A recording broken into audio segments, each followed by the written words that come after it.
Wonder of the Wasteland, Chapter 18, Part 3. The midsummer midnight furnace winds began to blow. They did not blow every night or many nights consecutively. Otherwise, all life in the valley would soon have become extinct. Adam found the hot winds heretofore that he had imagined were those for which the valley was famed, were really comfortable compared with these terrible furnace blasts. In trying to understand their nature, Adam concluded they were caused by a displacement of higher currents of cool air. Sometime during the middle of the night, there began a downward current of cool air from the mountain heights, and this caused a disturbance of the vast area of hot air in the burning valley below sea level.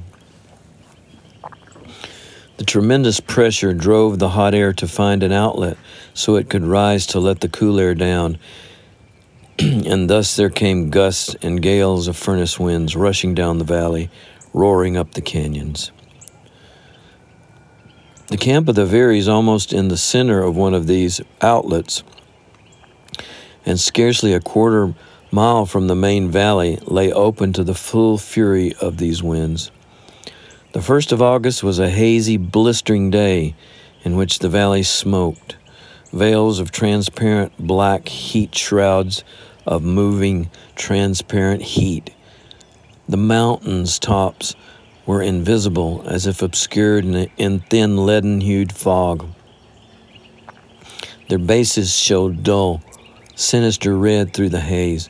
Nothing moved except the strange veils and the terrible heaven-wide sun that seemed to have burst.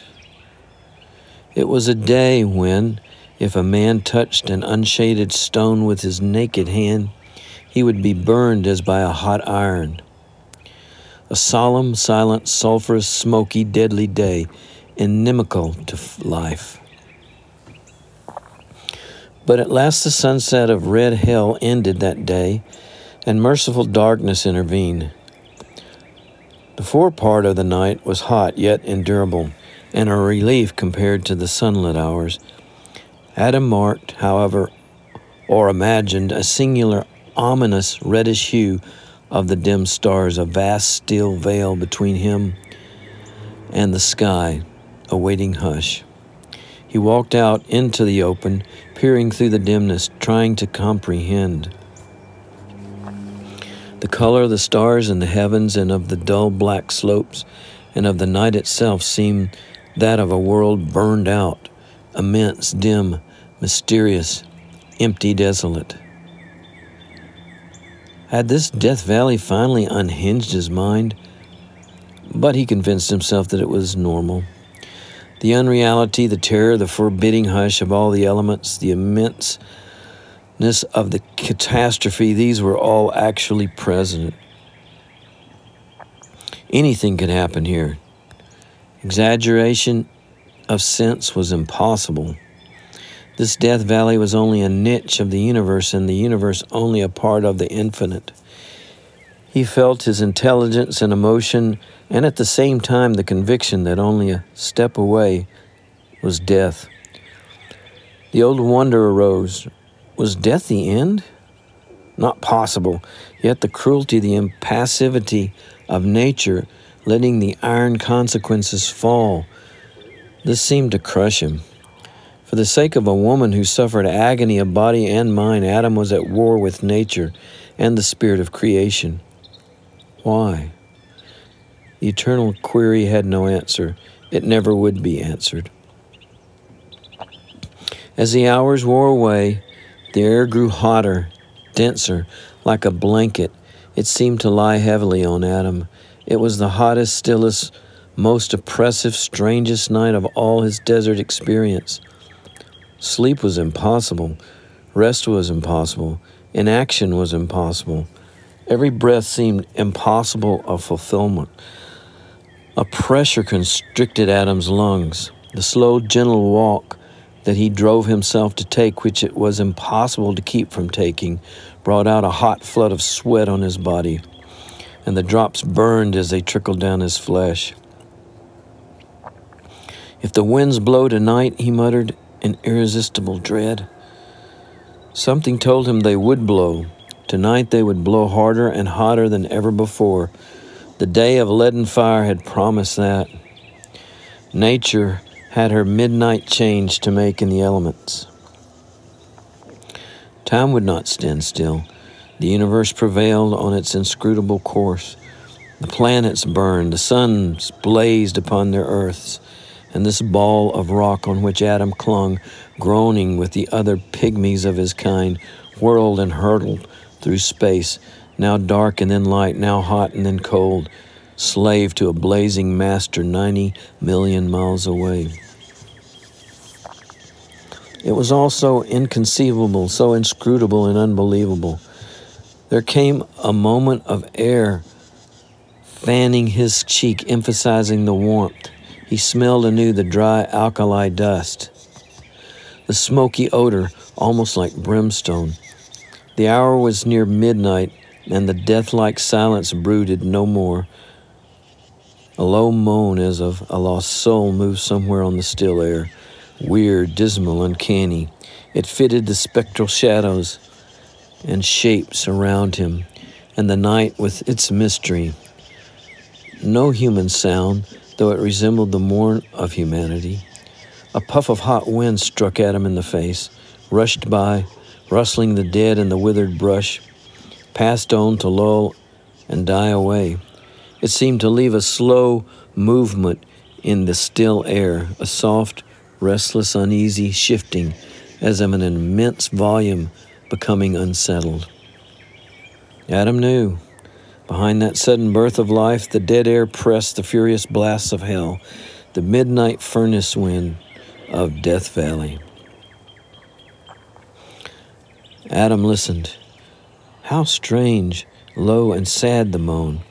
His keen ears, attuned to all varieties of desert sound, seemed to fill and expand. The moan swelled to a low roar, lulling now, then rising, like no sound he'd ever heard before. It had a strange affinity with the abyss of the shadows. Suddenly, the air around Adam began a steady movement northward. Its density increased, or else the movement or pressure behind made it appear so. And it grew swift until it rustled the brush. Down in the valley, the roar swelled like the movement of a mighty storm through a forest. When the gale reached the gateway below Adam, it gave a hollow bellow. The last of the warm, still air was pressed beyond Adam, apparently leaving a vacuum, for there did not appear to be air enough to breathe. The roar of wind sounded still quite distant, though now loud. Then the hot blast struck at him, a burning, withering wind. It was as if he had suddenly faced an open furnace, from which flames and sparks leaped out upon him. That he could breathe, that he lived a moment, seemed a marvel. Wind and roar filled the wide space between the slopes and rushed on, carrying sand and dust and even shadows with it. That blast softened in volume and had almost died away when another whooped up through the gateway, louder and stronger and hotter than its predecessor. It blew down Adam's sun shelter of brush and carried the branches rustling away. Then stormed contending tides of winds until, what with burning blasts and whirling dust devils and air thick with powdered salt and alkali, life became indeed a torment for Adam, a man of the desert as he was. In the face of these furnace winds, tenacity of life had new meaning for Adam. The struggle to breathe was the struggle of a dying man to live, but Adam found that he could survive. It took labor greater even than toiling through a sandstorm or across a sun-scorched waste to a distant waterhole. And it was involuntarily labor. His great lungs were not a bellows for him to open when he chose. They were compelled to work. But the process, in addition to the burn and the sting, the incessant thirst, the dust-laden air, the hot skull bone like an iron lid that must fly off, and the strange, dim red starlight, The somber red varying shadows, the weird rush and roar and lull, all these created heroic fortitude if a man was to endure. Adam understood why no human being could long exist in Death Valley. "She will not live through the night," muttered Adam, "but if she does, I think I'll take her away." End of chapter 18, part 3.